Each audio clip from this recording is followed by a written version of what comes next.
ওয়া আনতুম খুলিকতুম লিল আখিরাহ। সাদাকাল্লাহুল আযীম ওয়া সাদাকা রাসূলুহুন নাবিয়ুল কারীম।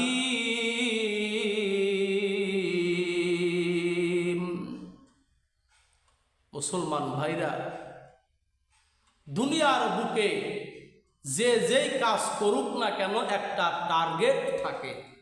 সকালবেলা যদি কেউ বাড়ির থেকে বের হয়, তারও একটা টার্গেট থাকে, হয়তো সে মার্কেটে যাবে, না হয় সে শহরে যাবে। কথা বলেন ঠিক না? টার্গেট ছাড়া কেউ কোনো কাজ করে না। টার্গেট ছাড়া কাজ করে একমাত্র পাগল, যার কোনো জ্ঞান বুদ্ধি নাই। ঠিক আল্লাহ রাব্বুল আলামিন আমাদেরকেও সৃষ্টি করেছেন একটা টার্গেট নিয়ে। সেটা কি? আল্লাহ বলেন, বিসমিল্লাহির রহমানির রহিম, ওয়া মা খালাকতুল জিন্না ওয়াল ইনসা ইল্লা লিয়াবুদুন। আমি আল্লাহ জিন জাতি এবং মানব জাতিকে একমাত্র আমার ইবাদত করার জন্য আমি আল্লাহ বানাইছি। আই লিয়ারিফুন, আমি আল্লাহর সাথে বান্দার পরিচয় ঘটবে, বান্দা আমাকে চিনবে, আমি বান্দাকে চিনব। এই জন্য আমি আল্লাহ মানুষ তৈরি করেছি। আল্লাহ বলেন, আল্লাহ রসুল তাই তো বলেন, ওয়াকালান নাবিয়্যু সাল্লাল্লাহু আলাইহি ওয়াসাল্লাম আদ-দুনিয়া খুলিকাত লাকুম ওয়া আনতুম খুলিকতুম লিল আখিরাহ।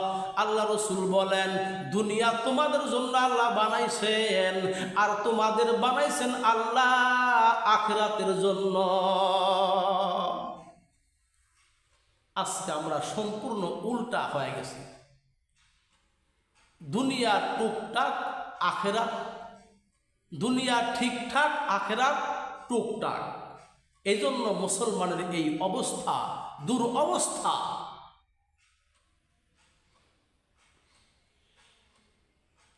মুসলমান বিপদে পড়ে আল্লাহর কাছে বলে না।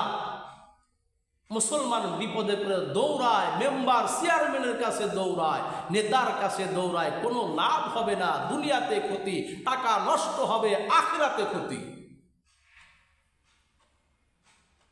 হাদিস শুনুন, সাহাবায়ে কেরামের কি আমল ছিল শুনুন। আমরা আমল করব, তাহলে আমাদের লাভ হবে। একজন সাহাবী এসে বললেন, ইয়া রাসূলুল্লাহ, ইয়া হাবিবাল্লাহ, আমার সন্তান নিখোঁজ হয়ে গেছে, আমার সন্তান গুম হয়ে গেছে, কে যেন আমার সন্তানকে নিয়ে গেছে, কোনো সন্ধান পাওয়া যাচ্ছে না। আল্লাহ রসুল বললেন, তুমি বেশি বেশি পড়ো লা হাওলা ওয়ালা কুওয়াতা ইল্লা বিল্লাহ, লা হাওলা ওয়ালা কুওয়াতা ইল্লা বিল্লাহ। বেশি বেশি পড়ো লা হাওলা ওয়ালা কুওয়াতা ইল্লা বিল্লাহ।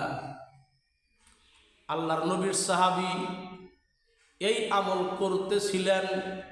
আমল করার কিছুদিন পর দেখেন ওই সাহাবীর সন্তান বাড়িতে শুধু আসছে, শুধু একা আসে নাই, তার সাথে হাজার হাজার উট এবং বকরি চলে আসছে। এবার সাহাবী আশ্চর্য হয়ে গেছে, কি ব্যাপার, আমার সন্তান আসছে, আমি খুশি হইলাম, কিন্তু এই প্রাণীগুলো কোত্থেকে আসলো? সন্তানকে জিজ্ঞাসা করেছে, বাবা এগুলো তুমি কোত্থেকে নিয়ে আসছো? সন্তান ডাকতে বলে, আব্বা, আমাকে যেই মালিক বন্দি করে রেখেছিল, যেই শত্রু আমাকে গুম করে রেখেছিল, ওই শত্রু আমাকে পাহারা দিত, তারা পাহারা দিতে ঘুমায়া পড়েছিল। আমি এই সুযোগে আমি পলায়া সেখান থেকে আমি চলে আসছি। আমি যখন রওনা দিলাম, এই বকরি এবং উটগুলো আমার সাথে রওনা দিয়েছে। সুবহানাল্লাহ, সুবহানাল্লাহ। সাহাবী এসে নবীজিকে বললেন, ইয়া রাসূলুল্লাহ, আপনি যেই আমল দিয়েছেন লা হাওলা ওয়ালা কুওয়াতা ইল্লা বিল্লাহ আমল করেছি, আমার ছেলেও আসছে, কিন্তু ঘটনা এই, হুজুর বললেন, ঠিক আছে, এটা তোমার জন্য বৈধ। সুবহানাল্লাহ।